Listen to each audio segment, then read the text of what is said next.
You're listening to the Philanthropisms podcast with Rodri Davis.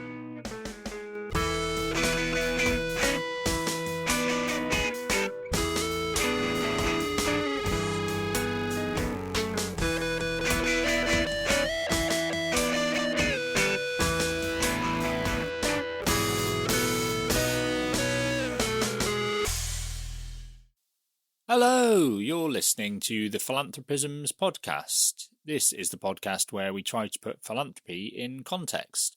I'm your host, as ever, Rod Davis, and this is going to be the last of our current run of the podcast. I guess you might call it Season 2, which has been going on since September. The timing of these breaks is slightly sporadic. In this particular case, it's because it's been a long year. I've done lots of work. I've written a book. I've launched a new organisation and website. I've done lots of these podcasts. Been working on all kinds of things, and I'm tired. And like lots of other people, I want a break over Christmas. So I'm going to take a few weeks off the podcast and come back in the new year with some more episodes and interviews and lots of good stuff like that. But before we do that, I want to finish with our traditional end-of-year look ahead to what the next year might bring. We're in the shape of some predictions and trends about philanthropy and civil society in 2023.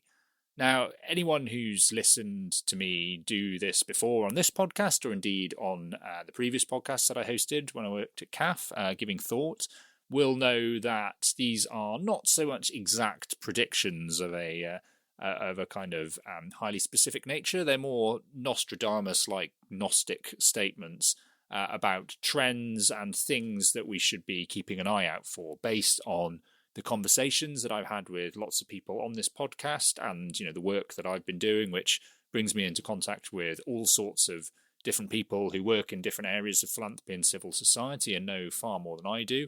And also the time I get to spend sort of reading and thinking about philanthropy issues. So I think making exact predictions is obviously a mug's game. But I do think what we can do in terms of thinking ahead is look at what's going on right now, try and determine which of the things that we see represent kind of important themes and trends, and back that up a bit by looking backwards as well at historical examples, because I think often that's very useful in terms of differentiating between the signal and the noise in the present day.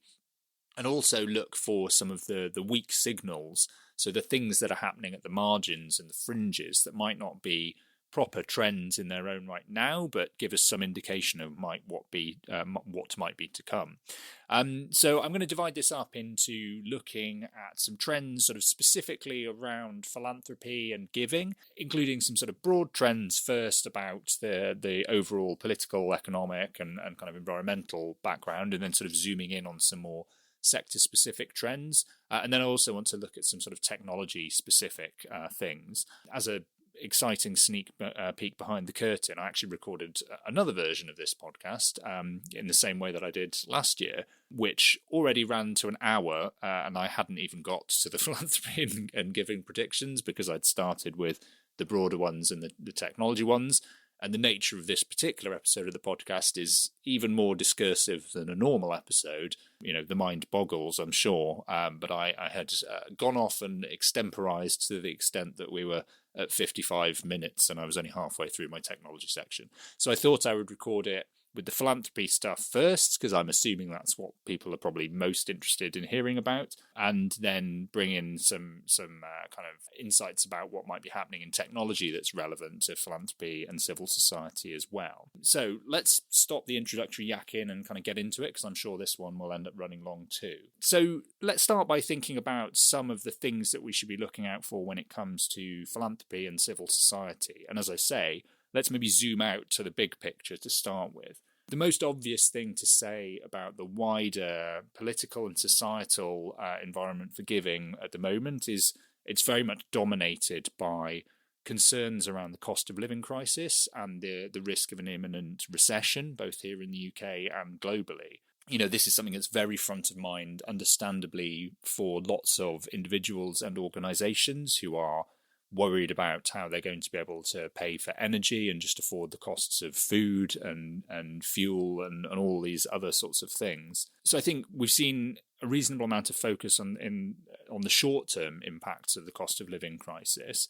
I think what we will see over the coming year is a continuation of that, and unfortunately, more examples of organisations finding it almost impossible to survive and having to compete in a very difficult climate for scarce resources when it comes to fundraising. But I think we'll also start to see some of the longer term and medium and longer term effects also become more apparent. And I think that's where the work of certain kinds of charities will come to the forefront. So not just the sort of immediate impacts on issues of poverty, so things like food banks and having to provide warmth banks for people who can't afford food or heating, but also things like the impact that it will have on mental health and also on things like rates of domestic violence, which, when you look historically at periods of economic downturn, there's always a kind of corresponding increase in those problems. And organisations that work in those areas, I think, are already sounding the alarm bells about that. And I think we will see more of that over the coming year.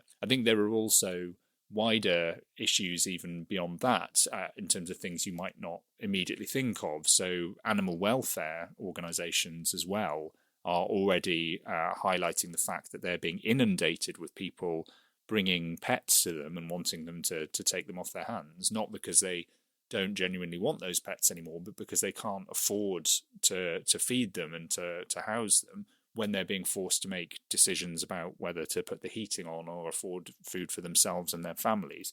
So I think there are going to be all kinds of challenges in that sense. The other question then, I guess, is on the sort of supply side in terms of money coming into the sector. What's going to happen in terms of donations? And I think it's useful to kind of separate this out a little bit into the kind of mass market of donations and kind of everyday giving and philanthropy in the sense of people with larger amounts of money to give and the ability to make grants and what will happen to them. Because I think maybe there are two slightly different pictures here. I think in terms of everyday giving, the historical evidence suggests that we should be reasonably confident in many ways that actually, even if the economic backdrop gets more difficult, that won't necessarily mean there will be a drop in donations. Actually, levels of giving have tended to stay relatively stable, even when there have been previous periods of economic slowdown and recession. But there is reason also to think that we might not be in that situation anymore, because ever since the financial crash in 2008, we've had a backdrop where actually we've seen kind of slowly declining levels of participation in giving. The overall headline amount, certainly here in the UK and similarly I think in the US and Canada and other places, has stayed the same. But because fewer people are giving, what's happening is that we're increasingly reliant on a diminishing pool of donors who are giving more on average. Which brings some concerns about the democratic implications of that. If we're sort of more reliant on a smaller number of people, does that mean that the sector is less representative as a whole? But I think more importantly, when it comes to the cost of living crisis, it's the pragmatic point that those people are a finite resource. And if we're increasingly reliant on that smaller pool of people and organisations are having ever more acute financial needs, then they're all essentially kind of looking to the same small group of people to fund them with new donations. And, that is a challenge. And for organisations thinking what to do, it is, it's a difficult question. Do you go to your existing donors and ask them to give more, in the knowledge that this is a time when lots of people are individually feeling the pinch and feeling as though they might not have the ability to afford many things? Or, do you try and put more money into fundraising to try and expand your pool of donors? A decision which is very difficult at a time when investment of that kind is probably quite hard to justify, even if it is the right thing in a sort of rational sense with a view to the longer term. So I think there are all kinds of difficult strategic decisions for organisations to make. I think when it comes to philanthropy specifically, I think there are a lot of questions to answer there, and I wonder if some of that will become more apparent as we move into 2023. I think I've heard a number of people say that actually they're surprised and potentially somewhat disappointed, I think, that the response of philanthropists here in the UK particularly to the cost of living crisis hasn't looked anything like the response that we saw during the COVID pandemic, which was quick and at scale and demonstrated a lot of urgency and flexibility. There hasn't really been that same sense of cohesion and urgency and people kind of recognizing that things needed to happen quickly and perhaps at a scale that was out of the ordinary. And perhaps that is because the nature of this crisis is different. A pandemic is obviously something that seems finite.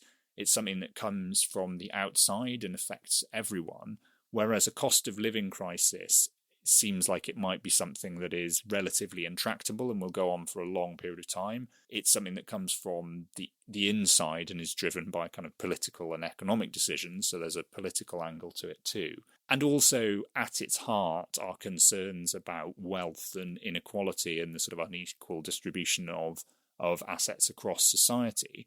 And so they raise awkward questions about how philanthropy sits in relation to those concerns about inequality. Is it, as lots of people might argue, a reflection of that inequality and therefore should be lumped on the side of part of the problem?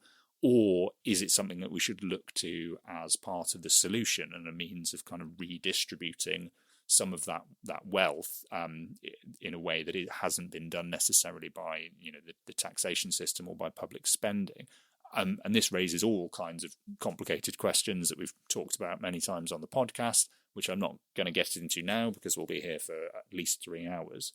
But linked to that question of the cost of living crisis as well is something else I think we need to bear in mind for the coming year, which is that because of the economic backdrop that we find ourselves in, and I think longer term trends in terms of inflation and the fact that real terms wages haven't kept pace with inflation in this country, we're seeing a huge amount of industrial action and sort of unrest and strikes. This is very much a sort of winter of discontent here in the UK.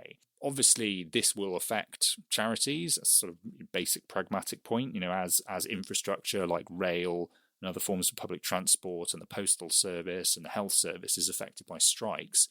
This will make it more difficult for charities to do some of their work. It will also mean that they have to pick up the pieces of various bits of work at time, although obviously not in a way that means that they are therefore kind of undermining legitimate protest and kind of collective action, obviously.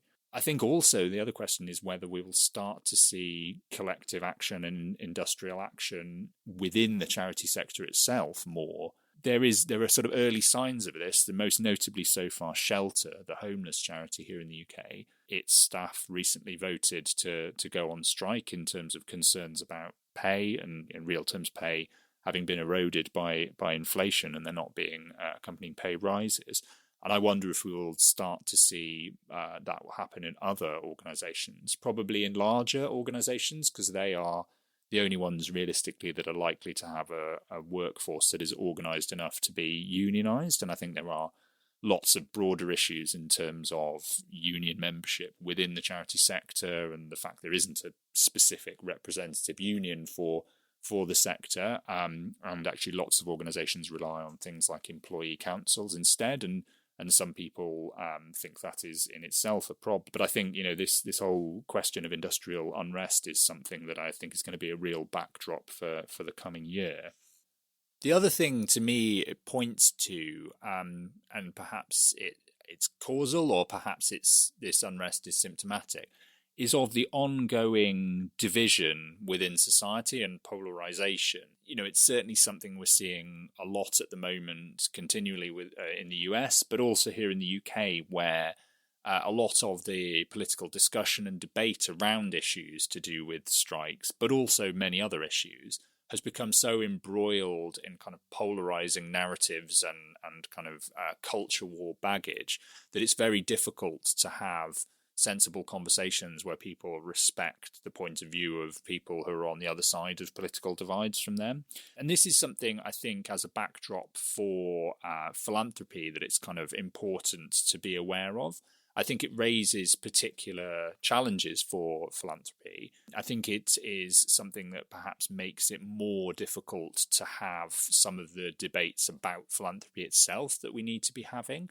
Because one of the things that I think I have seen is, I try to sit very much in the work that I do in the space which is acknowledging justifiable criticisms and critiques of philanthropy and thinking about what we need to take on board from them in terms of thinking about how to make philanthropy better. And there are many ways, indeed, in which I think philanthropy does need to be better and can and should be better.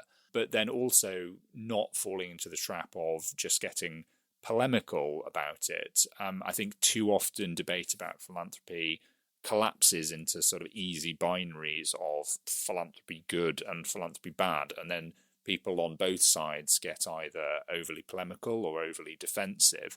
And what it's difficult to do then is have conversations in the middle that have some element of nuance and accepting that these problems are often quite difficult and complex and don't necessarily have easy black and white answers. And that actually, if we want to, as I do, to try and think through how we can harness philanthropy as a way of driving necessary change and kind of progress within society, that is the space I think that we need to be comfortable sitting in. And that's much more difficult when the backdrop is this much more sort of polarised political and societal debate.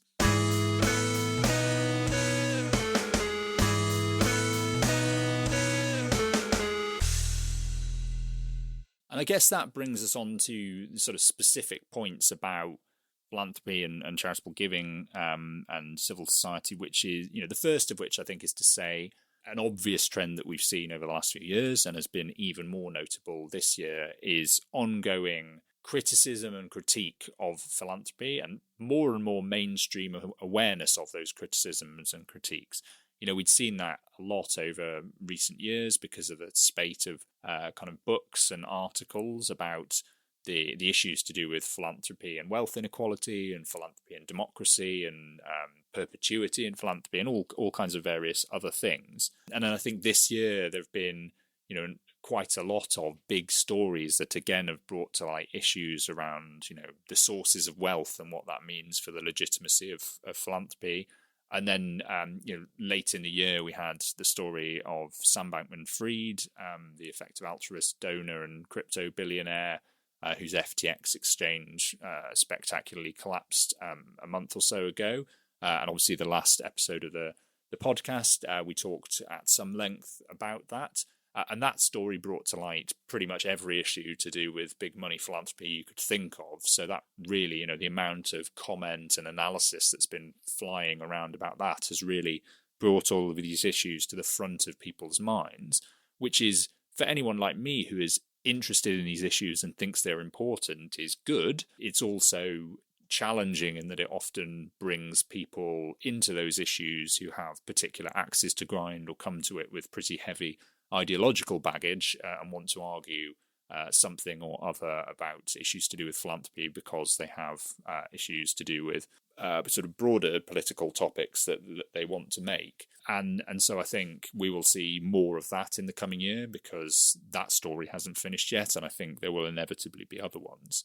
I think at the other end of the scale, or maybe linking two ends of the scale, the other thing that we've seen more and more of over recent years is an ongoing, sort of increasing emphasis on everyday giving and a desire to maybe reclaim something of the notion of philanthropy as something that is not just about wealthy people giving very large amounts of money, but goes back to the kind of core definitional idea of it as the love of humanity. And it's something that's actually open to everyone to engage in. This raises all kinds of questions about, well, what's then is the difference between philanthropy and charity, which, again, the very first episode of this podcast, we discussed that at some length. And in fact, also the book that I have coming out in March next year is very heavily centered around that question. So I'm not going to go into it much now. But I think the interesting thing is that increasingly we've seen sort of big donors support efforts to develop cultures of giving amongst, more kind of everyday donors as well. Whether that's because of a belief that that's good in terms of, the general health of society, because giving is inherently good, whether it's because they think that's good for organizations because it broadens the range of support they have, or whether it's in part driven by an acknowledgement of the fact that allowing people with very large amounts of resources to have a kind of disproportionate effect on society and on public and political discourse and debate is anti-democratic, and they want to rebalance that by using their giving to support others being able to give and express free choice through philanthropy. I don't know. It could be one or a combination of all of these things. But certainly I think, we have seen examples like the Gates Foundation supporting Giving Tuesday, which is, the movement, the global sort of movement for generosity, which has grown and grown in recent years.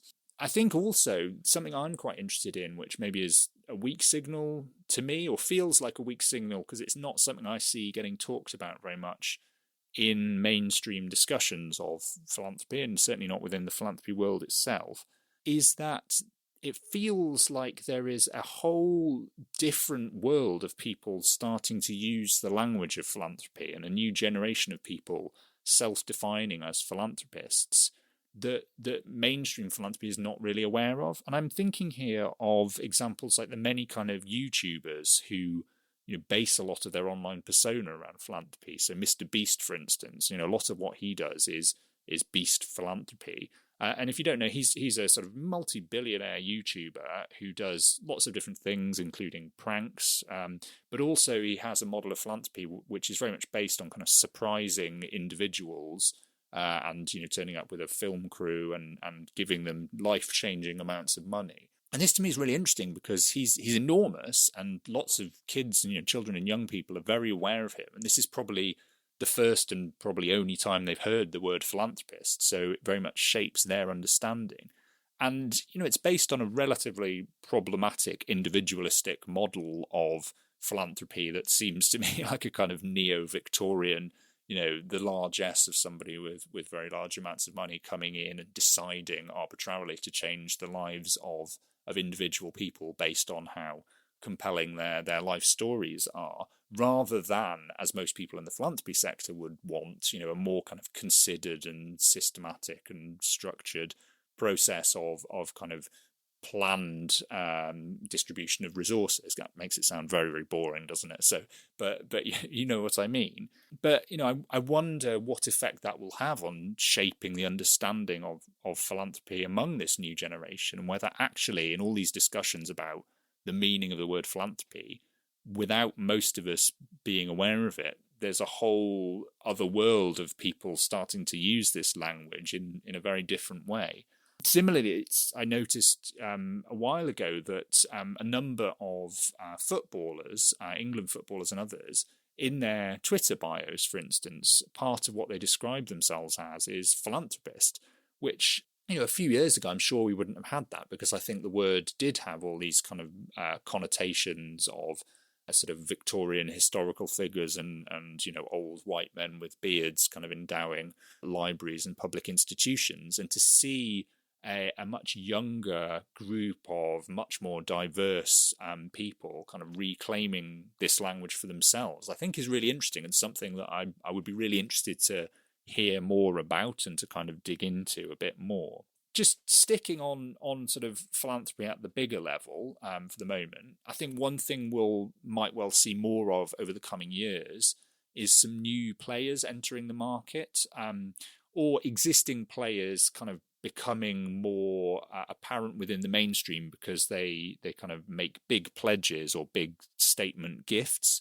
So this year, for instance, we saw Yvonne Chouinard, who is the founder of Patagonia, the outdoor clothing manufacturer, who's been a big giver for a long time and used his company to give away profits for a very, very long time to environmental causes, but caught the headlines a few months ago, although it's easy in some ways to forget with all the philanthropy news there's been since then. But Chouinard announced that he was giving over the ownership of his company, Patagonia, to a non-profit structure, and that then money from the company profits would go into that structure and be used to go towards environmental causes. It's a little bit more complicated than that when you can read about it in a piece that I wrote, certainly, and I'll put some links in the show notes to that.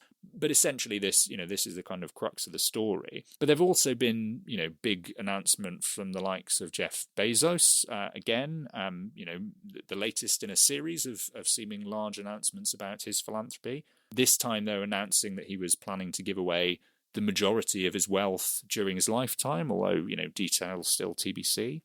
Also, more recently, I noticed that Craig Newmark, the founder of Craigslist, who's been a big philanthropist for a while and a really interesting one, has made a similar announcement that he's planning on giving away pretty much all of his money during his lifetime as well. And, this obviously builds on the work of the Giving Pledge over the last decade or so. But I wonder if we will see more individual philanthropists coming out and making these sorts of statements and also using sort of slightly different approaches to do it. On that note, I think just winding back to Yvon Chouinard for a minute, one of the things that's very interesting about what he's done is that it sort of re-blurs the lines between corporate philanthropy and individual philanthropy for various reasons. In the US, certainly, and to some extent in the UK, there has been a strict division between those two things, largely because a rule was introduced in the 1969 Tax Act that prevented people giving shares in their own companies to their own foundations, because there was a whole issue with self-dealing and people using it for sort of tax evasion, tax avoidance purposes. That hasn't necessarily been the case in other parts of the world. So actually, non-profit or foundation ownership of commercial entities is actually relatively common in mainland Europe, for instance. But the precedent set by Patagonia, and also something that might have been missed by a lot of people because it's relatively technical, a ruling regarding the Newman's Own Foundation, which is the charitable foundation set up by Paul Newman and his family to manage the money from the Newman's Own sort of salad and condiment brand that he set up. There was a ruling that said that was essentially acceptable as well, and basically carving out an exception that allowed companies to be owned by non-profit entities in the US context. And I wonder if that will open up, if not a floodgate, then at least then a kind of doorway which allows more of those examples to emerge over the coming year. Particularly because I think there was already a trend for commercial entities increasingly to sort of talk about their social purpose and the good they do in the world, rather than necessarily their straightforward commercial activities. I quite often note when I look at adverts or hear adverts on the radio that it feels as though companies and retailers are talking much more about the work that they do in the community and their sort of charitable and philanthropic work than they are about what they actually sell. And that's both in terms of appealing to consumers, but also to potential employees. So I think, we will see more and more examples of companies putting that into practice in a more structured way by actually kind of taking on new legal forms that reflect that desire to show that they have a social purpose. Well, I'd say that's time enough for a jingle, so let's just take a brief listen to this, and I'll be back in a second with a few more thoughts. Yet the day is not far distant when the man who dies, leaving behind him millions of available wealth, which was free for him to administer during life, will pass away unwept, unhonored, and unsung.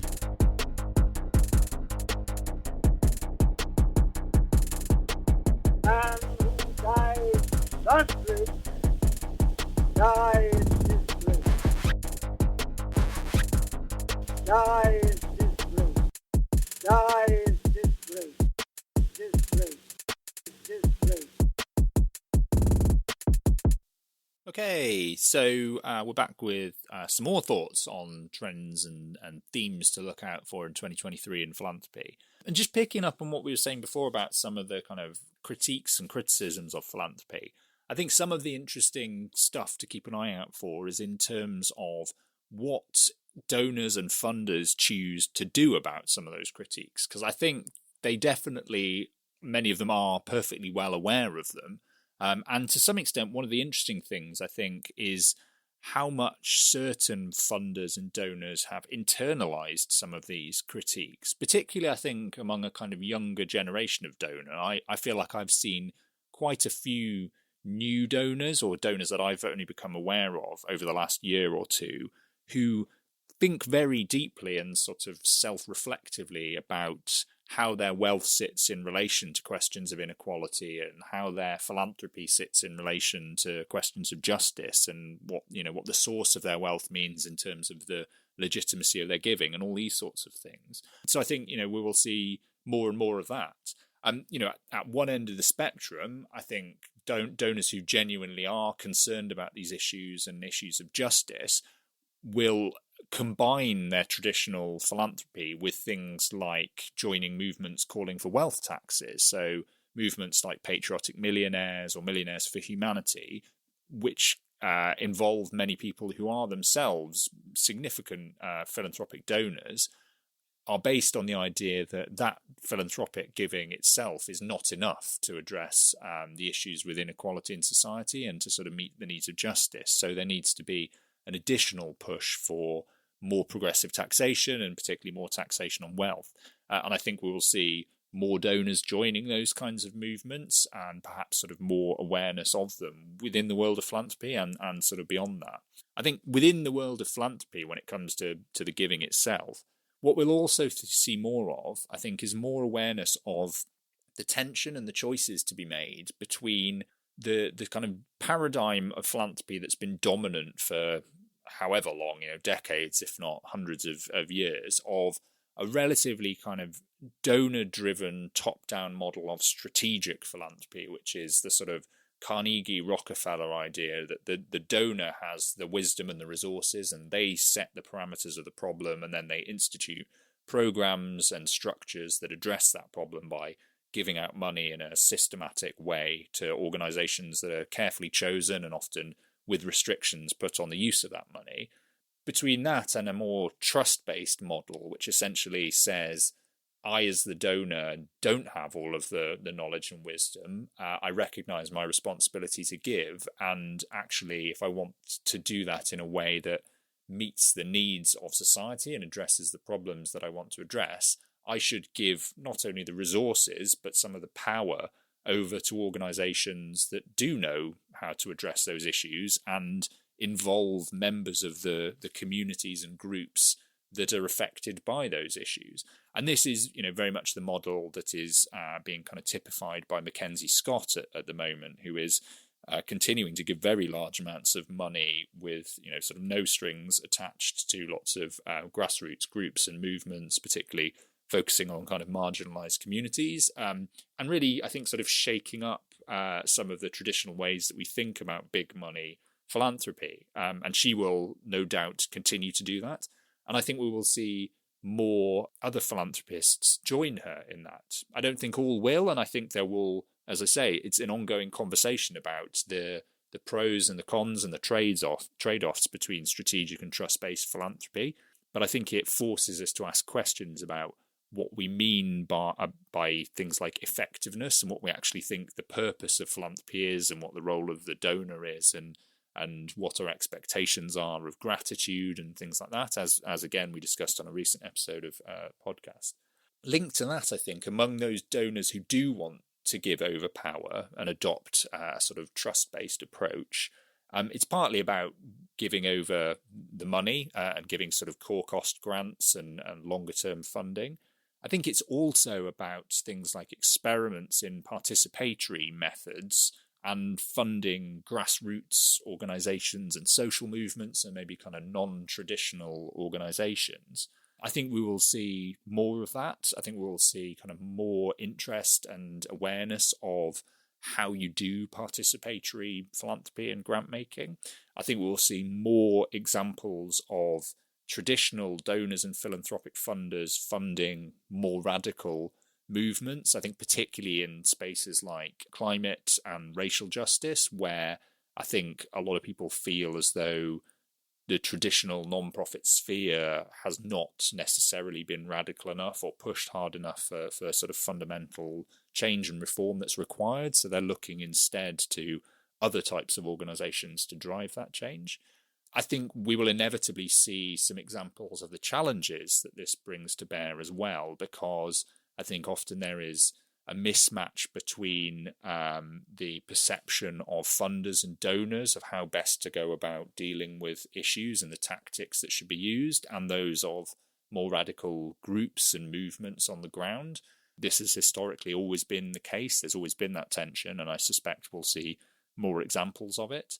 And also the challenges of even the best intentioned donors and funders who want to fund movements and grassroots organizations, finding that the sheer scale of the resources they have available to them mean that there's a real danger that they sort of skew the direction of movements or kind of skew the emphasis of kind of areas of social justice by the choices that they make and by the ways in which they fund.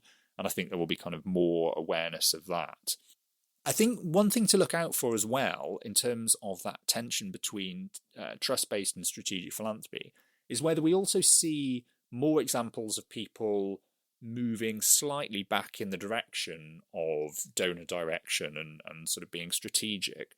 So one thing that I've seen this year, which I thought was interesting, is some examples of where funders and donors were experimenting with direct cash transfers, so essentially giving money directly to individuals or to kind of community groups to spend as they were, but adding increasingly kind of conditions on them, essentially kind of reintroducing an element of donor direction and getting away from the idea that the best thing to do is to relinquish that power. And I wonder if we'll see more of that as people embrace the language and the narrative of kind of shifting power and trust-based philanthropy, but actually kind of increasingly start to add caveats to that mean that we start shifting back in the other direction. Another thing I think we should look out for in terms of how donors and funders themselves work is whether we see more collaboration and people kind of working together. I think this is something that we saw a lot of almost by necessity through the pandemic, where lots of organizations realized that the urgency and the scale of the challenges meant that they needed to put aside, institutional or individual ego and kind of work together in a way they perhaps hadn't necessarily been comfortable doing before. And the hope of many, myself included, was that we would see more of that once we moved out of the pandemic. I think it hasn't necessarily, marked the kind of sea change that at some points you might have expected, but it definitely has been a development in terms of the growth of things like giving circles at a kind of individual level. So donors coming together to work in a collective way to identify problems they want to work on and sort of work out how to distribute the resources they have. And also at a more sort of institutional level, setting up pooled funds, which are essentially kind of intermediary vehicles that can take money from a whole range of other funders or donors and then distribute those out to a wide range of kind of organizations and groups. I think these are really interesting, both because they are predicated on the idea of collaboration and coordination, but also because they can maybe address some of the challenges that come when that we were talking about a minute ago, when funders and donors are looking to support more radical organizations and grassroots movements, because these intermediaries can sometimes kind of walk a fine line where they are able to kind of make the donors and the funders feel sufficiently confident that the money will be used well, but they are also able to embrace a higher degree of risk and have a higher risk tolerance in regards to how the money is then used on the ground than those individual donors might be able to do themselves. So I think maybe they can allow philanthropic money to get through to more kind of radical and interesting work.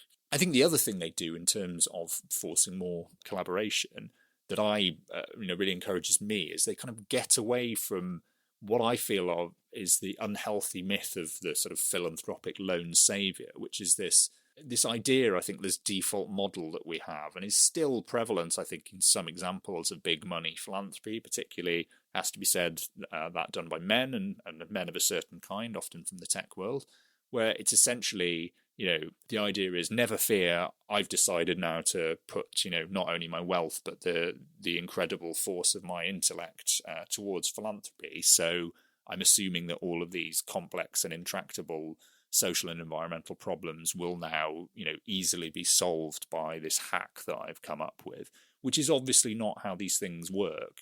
None of these problems have been caused by any one sector in society or any one factor. So the idea that then a single individual or individual funder could come in and solve them is nonsensical, but that doesn't stop this particular kind of model continuing to be perpetrated. I think the other thing in terms of funding practices and people taking on board critiques of philanthropy that is interesting is the debate about the appropriate time frame for philanthropy. So as a result of concerns about justice and the legitimacy of big money philanthropy, I think there's been more focus in recent years on the idea that actually allowing foundations and endowed structures to exist in perpetuity is problematic, because it basically sort of creates the problem of the dead hand of the donor, where decisions made at a certain point in time about what is important and how to distribute money can potentially affect, not just that generation, but countless future generations to come. And that is unjust. It sort of creates an intergenerational injustice. So both because of that and because of an increasing sense that some of the challenges that we face are really pretty urgent and need addressing now rather than slowly over many, many decades, I think there's an increasing focus within the philanthropy world on getting money out of the door now.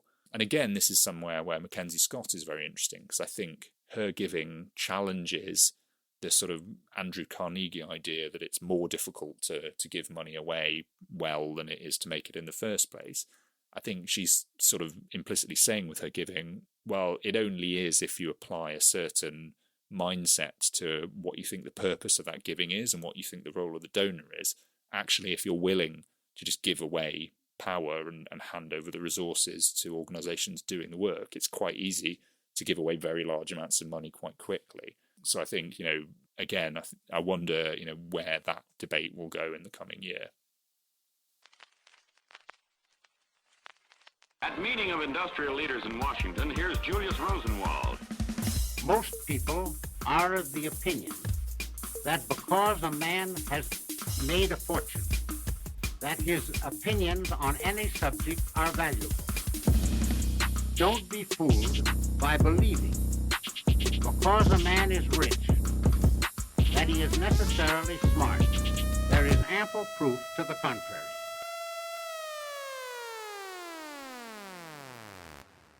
So I just wanted to finish off thinking about philanthropy with a couple of thoughts sparked largely by what has happened in recent weeks around Sam Bankman-Fried and the implications that has for effective altruism, but also questions it raises about the sources of wealth and also things like the philanthropic funding of journalism.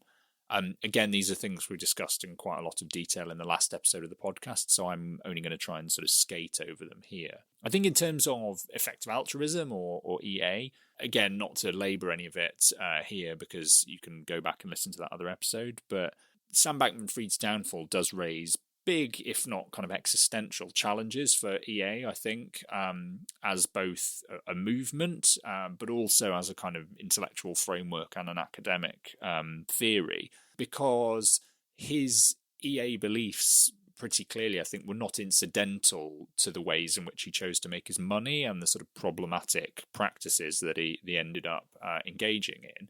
They were something that drove those, or at the very least enabled them. And so I think this kind of raises pretty fundamental questions about some of the individuals at the top of the EA movement, but also just some of the kind of basic principles of this consequentialist utilitarian reasoning that is certainly there within EA, if not the whole of EA. In terms of what this means going into 2023, I think, the challenge for EA is that the public perception of it now is, well, the public are much more aware of it, but probably not in a way that EA would have ever wanted.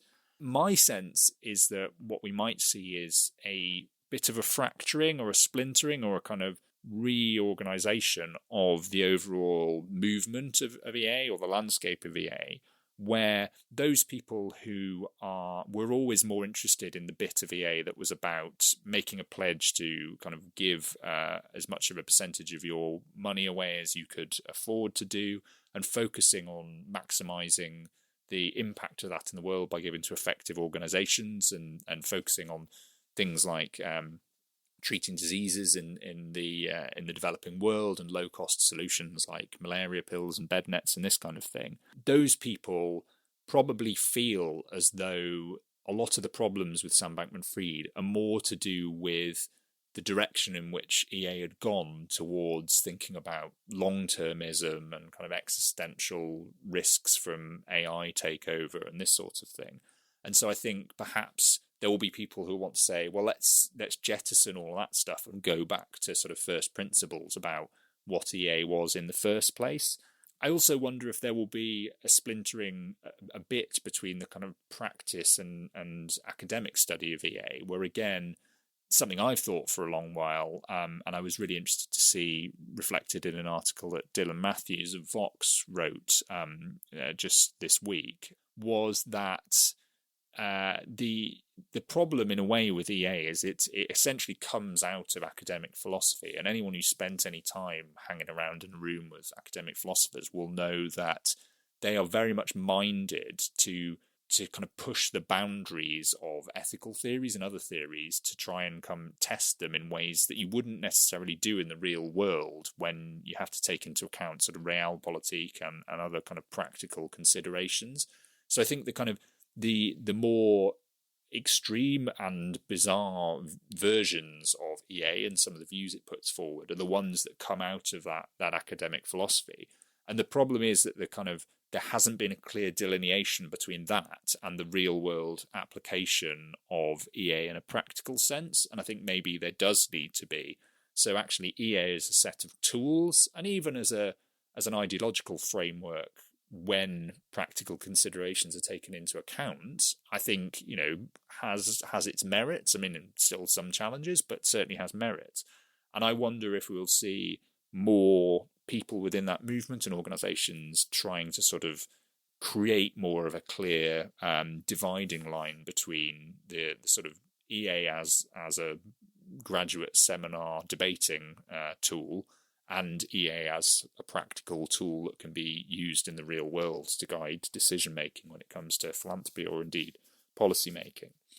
The other thing I think that the Sam Bankman-Fried example brought to light again, and it's by no means the only example of this phenomenon this year or indeed in the last few years, is the whole question around tainted donations and sources of wealth. So I think the idea that there are some forms of creating wealth that are sufficiently ethically problematic that they undermine any efforts to do good through giving that money away is as old as the hills, but it keeps coming back around again. I think the challenge is, and always has been, not so much the clear-cut cases where the law says that this money is illegal, or either because something like it turns out that SBF has committed actual fraud and so that money is entirely fraudulent, or it's a Russian oligarch and they get sanctioned by the government and all of a sudden their money is illegal.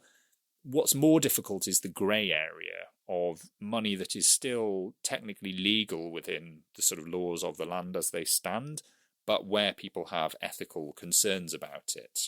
Historically, this might have been the arms industry or the tobacco industry, but increasingly those questions are being asked about sort of extractive industries like fossil fuels and other natural resources, but also maybe the tech industry where, a lot of the individuals and products and companies involved in that, I think, are showing themselves to raise quite a lot of sort of problematic ethical questions. And so maybe there will start to be more questions asked about whether money from those sources is tainted in some sense. I think from the point of view of organisations faced with those donations, the practical challenge has always been, well, is it better just to say no and keep our hands clean, or is it better to say yes and to try and do good with bad money? And what are the kind of moral trade-offs involved in that? I think one of the things we might see over the coming year is more people trying to look for models that allow them to do the latter and to take the money. I think just in acknowledgement of the fact that there are some pretty, major challenges around climate and inequality and other things that need resourcing. And pragmatically, people would like to be able to just take that money and put it towards that work. So are there models that allow you to do that, but in a way where you aren't in any way kind of condoning the donor or buffing their reputation, but mean that you can take the work and take the money and perhaps even put it towards work that kind of fundamentally challenges that donor? In practical terms, obviously that's difficult, because how many donors genuinely want to give money to things that structurally challenge them and their wealth creation? I don't know, but it will be interesting to see, because I've heard a few conversations around this in recent months that I've thought were really interesting and sort of challenge my thinking on an issue that I do think about quite a lot. I mean, here in the UK as well, it's worth saying, I think there's new Charity Commission guidance coming specifically around ethical issues around fundraising and sources of wealth and tainted donations, which might help to clarify some of this and might potentially clear up some of this grey area. So I think it'll be really interesting to watch that. I think the final thing just to say, and again, this is something we talked about in the last episode of the podcast, is that Sam Bankman-Fried and his spectacular downfall has raised some challenging questions, I think, about the philanthropic funding of journalism, because it turns out that he was funding all kinds of news outlets and news startups, big name ones and also sort of industry specific ones. And a lot of that seems to have been to buy favourable coverage, or at the very least kind of avoid critical coverage of him and his business practices. And so I think the problem with that is that it will naturally lead to wider cynicism about the support of certainly individual philanthropists for news media and journalism, which would be a real shame, given that I think this is a really interesting area of funding for philanthropy when done well, because it can be, I think, an important tool to make philanthropy something that kind of strengthens democracy rather than undermines it. But it will be, I think, really interesting to see how that develops and how the narrative about philanthropic funding for journalism adapts to what's happened in the wake of Sam Bankman-Fried over the coming year.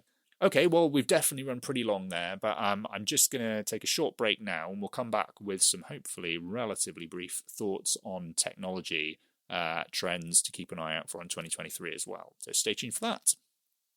Genius, billionaire, playboy, philanthropist. Genius, billionaire, playboy, philanthropist. Genius, billionaire, playboy, philanthropist.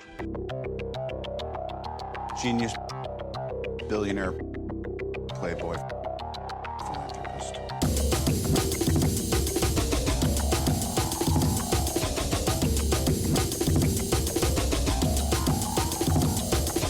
Genius, philanthropist.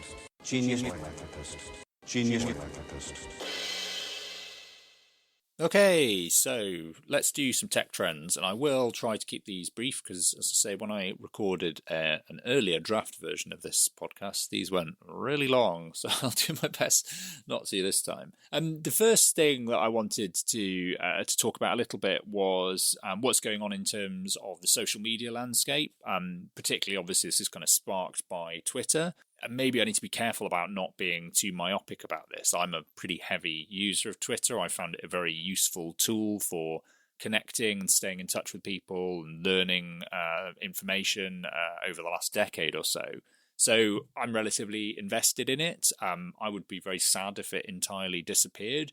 But equally, I am sort of increasingly concerned about what Elon Musk is doing to Twitter, and whether it is a place that, both in practical and in ethical terms, it will be possible to remain on over the coming year. So I guess the question is, first of all, will people actually move? How many people are actually kind of having these slightly hand-wringing conversations with themselves in the philanthropy and charity world, like I am? I think quite a few are. I mean, judging just, very much kind of anecdotally from my timeline, it feels quieter on Twitter. So I think there are people doing that. What are they actually doing, I guess, is the question. Well, I think some people are just sort of, who aren't that bothered about social media and it isn't integral to their work or their lives or anything like that, maybe just will quieten down, stop using it for a bit, hope it gets better. And if it doesn't, maybe they'll just think, oh, well, that was something that was useful for a while, but, now let's move on to something else. Other people who need some form of a kind of platform for communication of some kind or another may well be looking at alternatives. And certainly this is, something I've been doing. I have set up a Mastodon account. I've also kind of experimented with things like Post. So I think, I'm very much in that space. I guess over the coming year, it'll be really interesting to see how that develops. I mean, in philanthropy terms, certainly in philanthropy and charity terms, it doesn't feel as though there's anything like a critical mass of people moving on to Mastodon at the moment. I think the barriers to entry for it are relatively high. I think, maybe they've been lowered as people have become more aware of it, but I think the whole thing about having to choose instances or servers because it's a kind of decentralized federated structure, I think for people who really only view these things as tools and just want to be able to do it in a straightforward way, which is probably quite a lot of people in the charity sector, they might feel as though they'd only really just about got their heads around Twitter, and so they don't want to have to adapt to this entirely new platform, and also to have to kind of rebuild all of their networks and their social graph from scratch. I think even if people do move on to some of these new platforms, the danger is that unless everyone moves wholesale onto the same platform, there will be the risk of kind of balkanization as, some people move to this platform and other people move to that, and maybe particular, subsectors or industries favor one platform or another, and so they become more siloed from one another and aren't able to kind of create those linkages and that sort of bridging social capital between groups. So I think that would be a real shame. So it'll be kind of interesting to see that. I mean, one thing I'm interested in is if there is more focus on these sort of federated and decentralized models like Mastodon over the coming year. Within this year, are we going to see some of the downsides of that? Because I think, something I've written about before, that there's a lot to like about decentralized and kind of horizontal forms of organizing, but there are also all kinds of issues in terms of the way in which they allow hidden cliques to emerge, and there are kind of questions about who actually has power within those groups and how decisions are made and who identifies as sort of leaders within a leaderless movement. So I think that will be really interesting. I think another interesting question for sort of in the context of philanthropy and charitable giving is, given that a lot of these sort of decentralized or federated models rely on a sort of open source approach where people are freely giving up their time to run these instances or servers, how does that relate to more traditional forms of volunteering? I mean, does that replace it? Is that something that sits alongside it? Is this a new form of volunteering and social action that we need to count alongside all the other forms when we're sort of trying to assess how much overall social action and giving there is? I don't know, but it'll be, if these things take off, it'll be really interesting to think that through. I think there are also sort of broader questions about platforms, not just social media ones. One of the things I think that we've seen as a very clear trend over the last few years when it comes to charitable giving is the kind of continual growth of platforms and apps as the main method of doing that. And particularly, I think the growth of commercial platforms enabling people to give rather than sort of non-profit specific platforms. I think there are interesting questions with both of them. I think in terms of non-profit specific platforms, many of which there still are out there, even if they are arguably starting to be eclipsed by these commercial platforms, there are questions about whether the companies or the organizations running those platforms we should have higher expectations of them in ethical terms than we should of commercial operators. And what does that then mean in terms of their responsibilities when it comes to deciding who can or can't be on the platform? So I think there were all kinds of interesting cases. There was the issue with Blackboard a while ago where they got heavily criticised because people realised that you were able to give to the National Rifle Association through Blackboard, which is obviously a legitimate, legal organisation, but one that lots of people have ethical issues with. And also it turned out that they weren't just able to give to Blackboard, but Blackboard was receiving sort of preferential treatment because it was one of the favoured customers. And this led to questions, people sort of saying that they were going to boycott Blackboard and look elsewhere for their platform needs. But actually, what is the responsibility of a company like Blackboard as the operator of a platform? Is their responsibility only to allow people to give to those things that it's been decided by the relevant authorities are okay to give to, or do they need to go above and beyond that and make decisions about what is or isn't acceptable? Now, obviously, we're sort of seeing in the context of Twitter at the moment that this has become a hugely kind of contentious issue where a lot of Elon Musk's and his followers' criticism of Twitter is that it had gone above and beyond what was kind of legitimate for it to do in terms of making decisions about what was or wasn't allowed to be on the platform.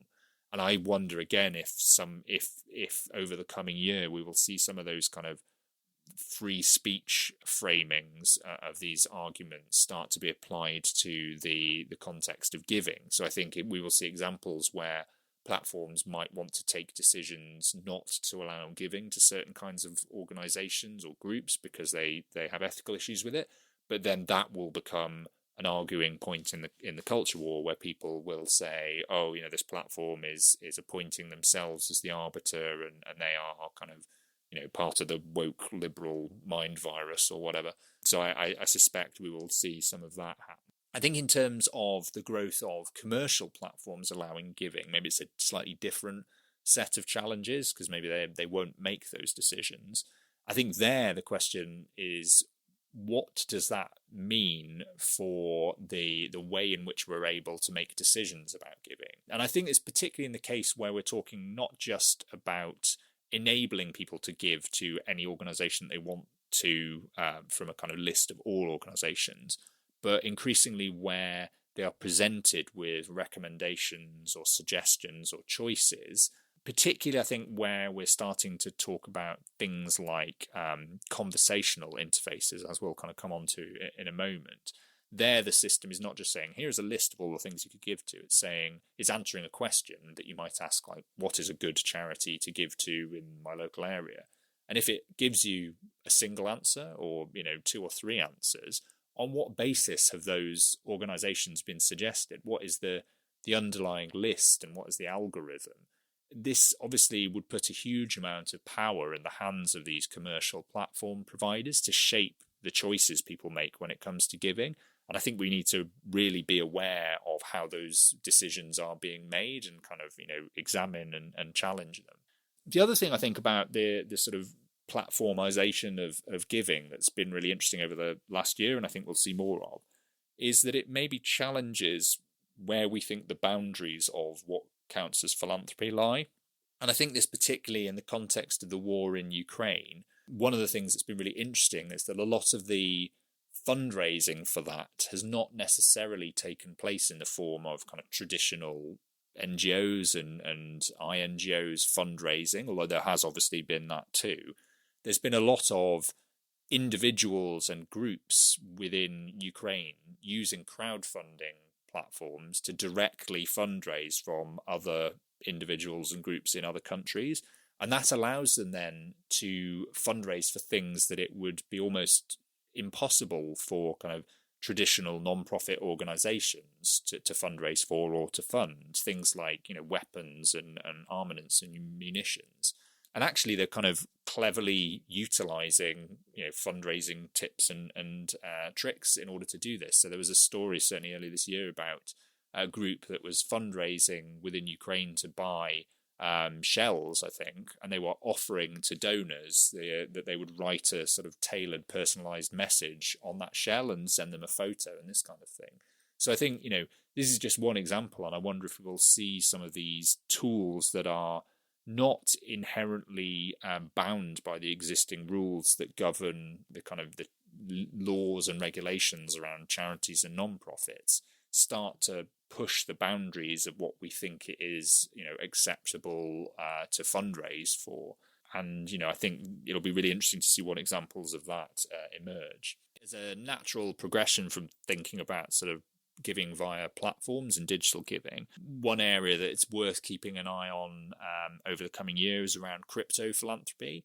Again, off the back of the story about Sam Bankman-Fried that we talked about a little while ago, and very much more in the last episode of this podcast, I think there will be a knock-on effect on crypto philanthropy. Not necessarily a direct one from that individual example, but I think that is symptomatic of wider issues in the crypto industry and crypto markets, which were already becoming more volatile and where values had slumped enormously, and where there are ongoing questions about contagion. And, as I record this, questions are being asked about one of the other big platforms, Binance, and whether its finances are actually, they're not especially transparent, and people questioning whether there are issues that we should be aware of there.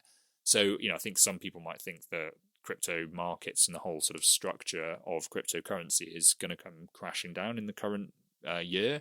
I'm not sure it will be quite that severe, but I think in terms of crypto philanthropy, for those organizations that are already heavily invested in this, which is a pretty small handful really, those that have direct wealthy crypto donors giving to them, they might want to do some more enhanced due diligence off the back of concerns about people like Sam Bankman-Fried. Organizations that are actually holding assets in the form of cryptocurrency might think about whether they want to be exposed to that kind of risk and volatility.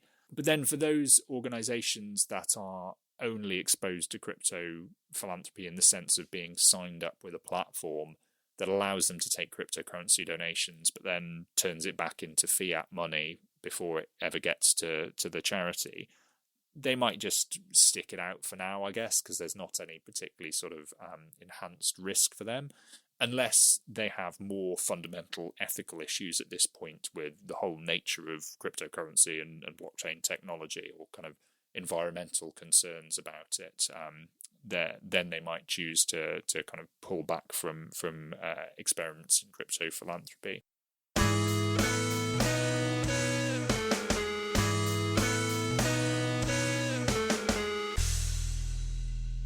A maybe more interesting tech area I just want to talk about briefly, which has been hitting the news in recent weeks, is around artificial intelligence. I mean, this has obviously been hitting the news for quite a few years, but the thing that's really kind of grabbed people's attention recently is around generative artificial intelligence. So particularly, a lot of people have been falling over themselves about ChatGPT-3, which is the text-based machine learning system, which essentially can kind of deal with natural language in a conversational form. So you either speak or type in questions or requests to it, and it will then produce written text, or you can have it converted to spoken audio. And it's really very naturalistic and convincing.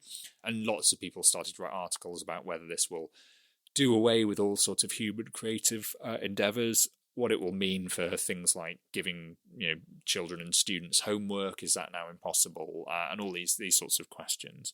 I think these are questions, many of which apply in the context of philanthropy and charity. I mean, what will be the role of marketers or fundraisers or grant writers if you can just ask an AI system to write a credible grant proposal for you? I mean, my sense of this is it is really interesting what they're doing, and it's genuinely quite impressive. I think it's easy to get carried away and ignore the fact that really at this stage what this system and these systems are doing is essentially producing relatively kind of lowest common denominator content. So it's just doing stuff that kind of reflects the most basic version of what a competent human would do. And actually there's still an enormous amount of room to add value above and beyond that. So I think, what we'll probably see over the coming year is organizations start to experiment with some of these tools to do some of the sort of grunt work of producing copy for websites, or, as I say, for things like grant proposals, but then still having a human tune that up or add to it. But, in terms of productivity, there's plenty of writing that we all end up doing. I know I certainly do, which is relatively kind of grunt work stuff, just things that you need to get down on paper, and there's not a huge amount of creativity in it. I think one thing that we might see more awareness of as the initial excitement over these tools sort of normalizes is people in the charity world being aware that there are ethical questions about whether these systems essentially just kind of piggyback on the work of human beings. So ChatGPT only works because of the vast amount of material that's been written by human beings that it's able to draw on. And similarly, image-based generative AI like DALL-E and others, that's a kind of text to image translator. So you basically type in a description of something and it will come up with a series of images, which again is it's very impressive. But it only works because it's able to draw on sort of countless thousands examples of artworks that have been created by human beings. So I think there's a sort of question about whether there is a sort of unacknowledged debt to human work and creativity in some of these systems.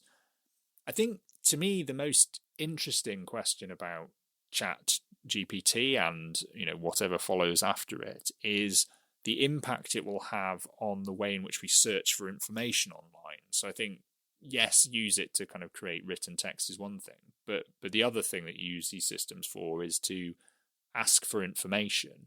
And it's sort of yet another step in terms of that move away from list-based search, where you put in a search term in Google and it comes up with a list of things. Now, obviously, we all know these days that list is not an objective one. It is very heavily skewed by the ranking algorithm. But the difference to me is you are still able to dig further and deeper into that list, although it's increasingly difficult, it has to be said, on Google. But you can get down to page 5 or 8 or 11 or whatever and find some of the less obvious pages that have been found as a result of that search, but haven't necessarily ranked high. But if you are asking for information in the form of a question to a system that then comes back with a single answer or a list of answers, what does that then mean? And this is something we talked about a moment ago in the context of platforms. For instance, if people start to use these systems to ask questions like, what is the best charity to give to? What's that going to mean? I did a very brief test on this the other day by asking ChatGPT, what's the best charity to give to in Britain? And it gave me the sort of answer that you would probably expect, which is something about how this is a personal decision and everybody, has a different view of what are the best charities. But then it actually said, but some of the examples you might want to give to are, and it was, as you'd expect, RNIB, Cancer Research UK, the RSPB, all of which are good organisations. But it does give me a slight, incipient feeling of dread that what will happen is that this might end up with a kind of skewing of recommendations and therefore donations more towards big name brand charities and also towards kind of causes that are more well known and perhaps less controversial, and that smaller organizations and more controversial causes will find it even more difficult to cut through this than they do now. So I think, these are things that we need to be thinking through over the coming year as people start to actually use these tools out in the wild. I think another area of AI I think it's just worth keeping an AI on, is around the increasing development of tools that allow you to develop AI systems and models and tools, but without having to have expertise in sort of, the underlying coding and machine learning. So I'm thinking here of the kind of no-code approach, which it's not just in AI and machine learning, it's also in things like, web design and other forms of coding, where tools and platforms are being built that allow you to essentially kind of pick modules and build things. Like, I don't know if anybody's used any of the sort of website builders like Squarespace or Wix or that kind of thing.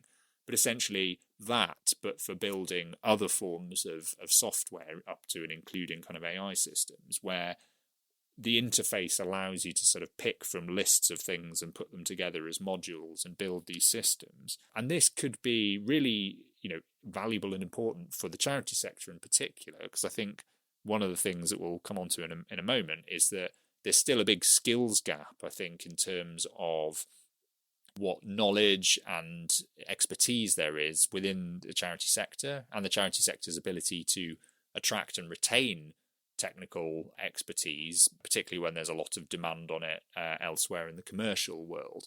And so if there are these tools that make it possible to use some of these emerging technologies without having to spend vast amounts of money employing coders and developers, then that's potentially really exciting.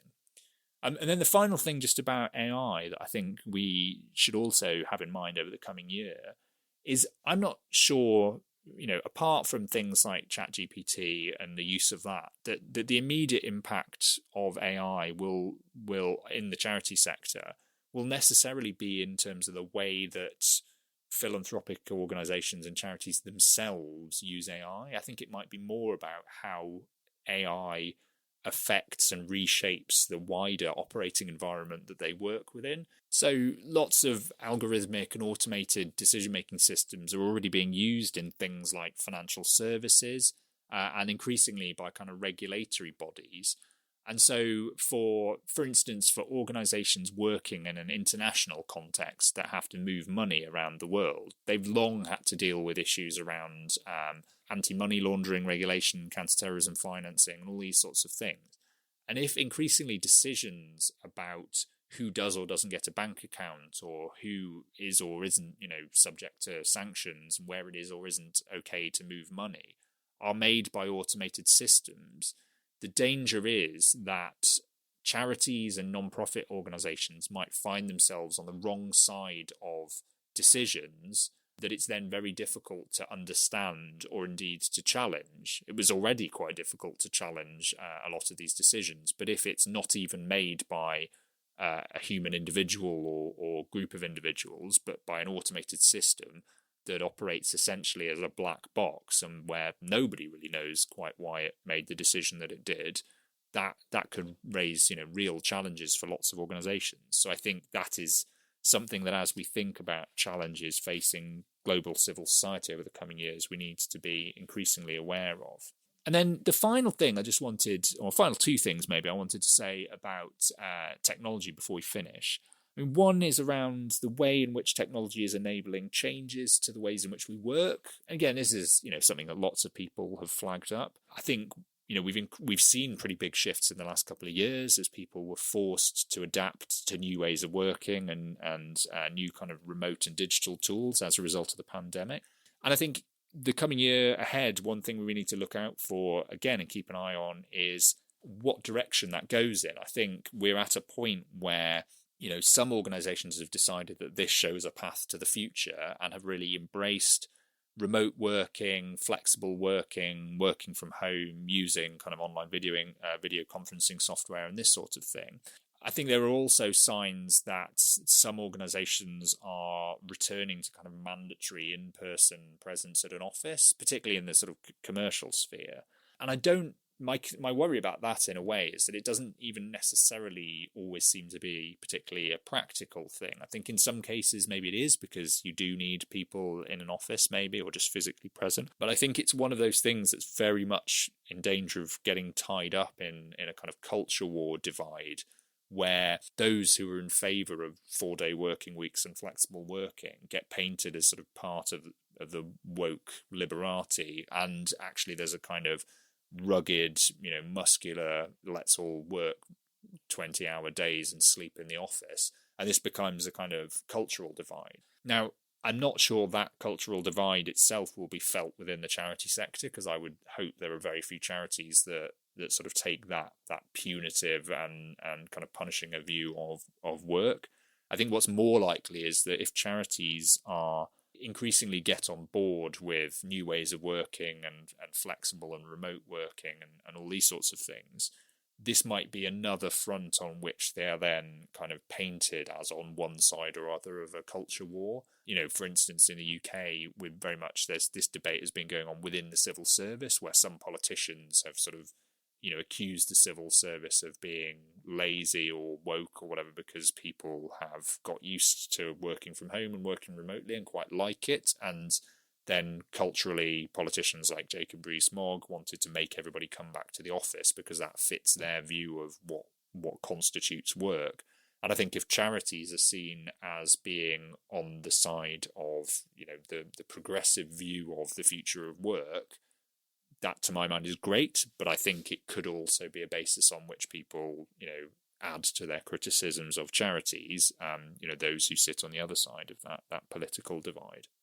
And then the final thing, I promise, that I wanted to say is just in terms of that question of whether there are the skills and knowledge within the charity sector and the non-profit sector to take advantage of any of this stuff that I'm talking about. I think that will remain a big issue. I think the danger always when talking about the impact of certainly emerging technology is that this is so far beyond what most organisations, particularly smaller ones, are aware of or able to think about when it comes to technology, that there's a lot of work to be done before that in terms of just basic understanding and skills and kind of getting trustees and senior management on board and all those sorts of things. So, I totally acknowledge that, and I think that will continue to be an issue over the coming year. I guess the one thing that I was interested in, I read a thing the other day, somebody suggesting that actually one of the big trends within the tech world this year has been that there have been huge job losses and job cuts at lots of organisations that scaled up over the course of the pandemic.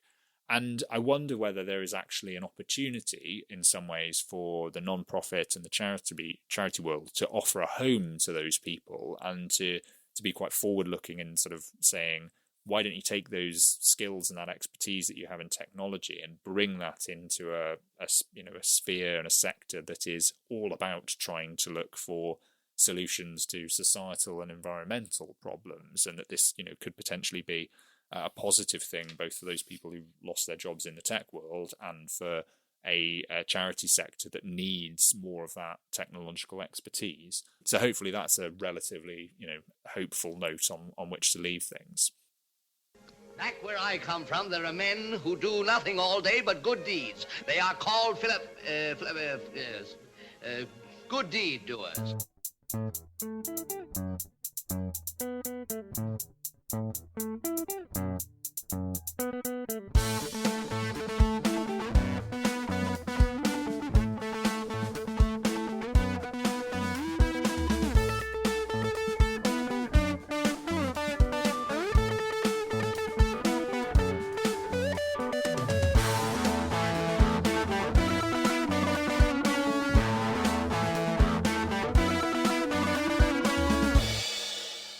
Okay, so I'm sure I've beaten you into submission at the end of this current run of the podcast. If you've made it to this point, whether that was in one bite or multiple, well done. I will put links in the show notes to articles and other episodes of the podcast linked to all the sorts of things that we were talking about, where you can read or listen to more or anything that you're particularly interested in. If you are interested in issues around philanthropy and civil society and technology and all these kinds of things, do check out all the stuff that's on whyphilanthropymatters.com, where there's all the episodes of this podcast, but also lots of articles and bits where I've written for other people as well, and some videos and that kind of thing. So check it out and see what takes your fancy there. For now, you can still follow me on Twitter at Rodri_H_Davis or at Philiteracy. You can also find me on Mastodon. I'm Rodri.Davis at mstdn.social, I think. Other than that, just remains to say thanks ever so much for listening during 2022. We'll be back with lots more episodes in 2023. And yeah, just subscribe, tell all your friends about it. Leave us a nice review on iTunes or wherever else you get your podcasts, and I'll see you next year. Bye!